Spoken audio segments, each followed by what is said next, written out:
Welcome to today's edition of In the Can, where we're coming from the rooftop terrace of the Majestic Hotel for a chat around television. Dan Ackerman from AOL is asking the questions. All right, welcome everybody. Thanks for joining us.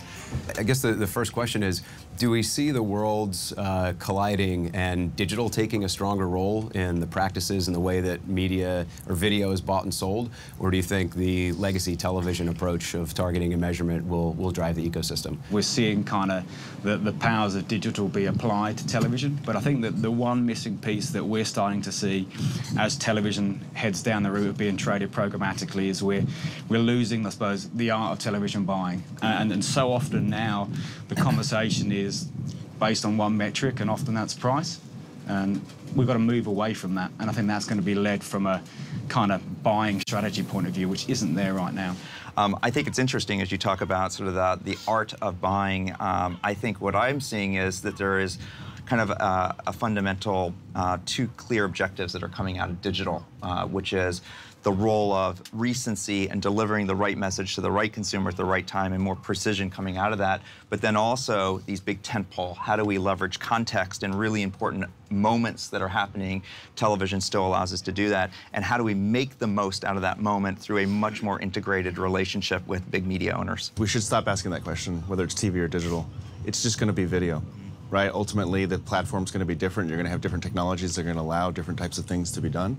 But it's all going to be video, and there's going to be a display marketplace, in my mind. And then we're in the business of sport, so we have a robust business that is television and digital video. So, but we're agnostically thinking about them as video, and it's more about, is it live or is it on demand? Does the currency change, or do we continue to operate there but have other data in the background? The currency has to change to something that's adopted by everybody. Right? Everybody's looking at new and unique different ways to measure success and not success. Every single agency group, clients within agency groups are doing it differently.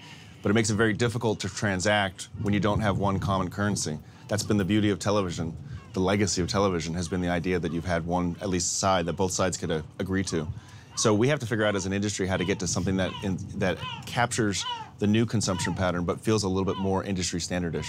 Clients are looking for visibility of that audience, defining who the right audience is, and then being able to have the appropriate data regardless of who that publisher is, and be able to transact that way. So I think that is the role of an agency, to actually try to help to define the ability to bridge the different publishers with a single data source.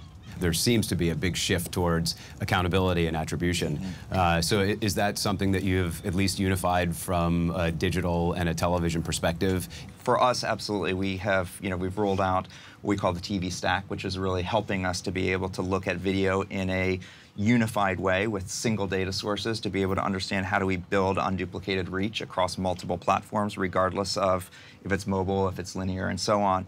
That's really helping clients be able to feel very confident about being able to move dollars across different platforms. Going back to the currency question, now that you're able to measure and demonstrate, the ROI impact and the value there, does that translate into increased CPMs on the age gender? I'd love to see increased CPMs, but I still think that's the biggest pushback, biggest negotiation we've got. I think we've kind of the heritage and evolution of kind of programmatic has come from real-time trading, the long tail, kind of the cheapest cost per thousand to deliver a result.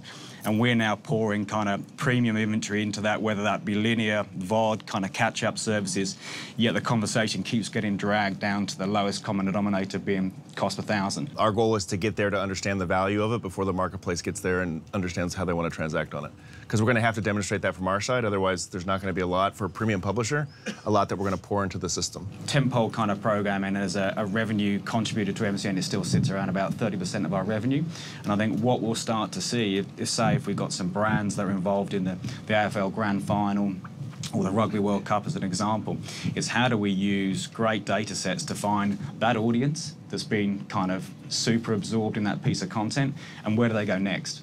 And that's where you can then use kind of audience-based targeting, continue that conversation outside of the main tentpole. So I think that's where you'll start to see the programmatic automated audience delivery versus contextual-based targeting come together, and that'll be really, really powerful for advertisers moving forward. What do you think the biggest change going into the 17-18 upfront is going to be? Certainly for the local Australia market, it will be about alignment.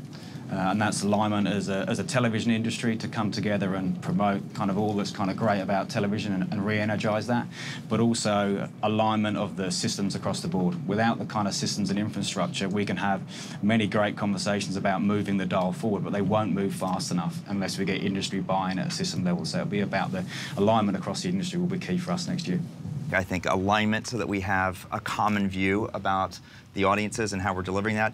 I think the other big conversation that's going to happen, and whether or not it happens in an upfront format or it's going to happen prior to that, is getting to quality content.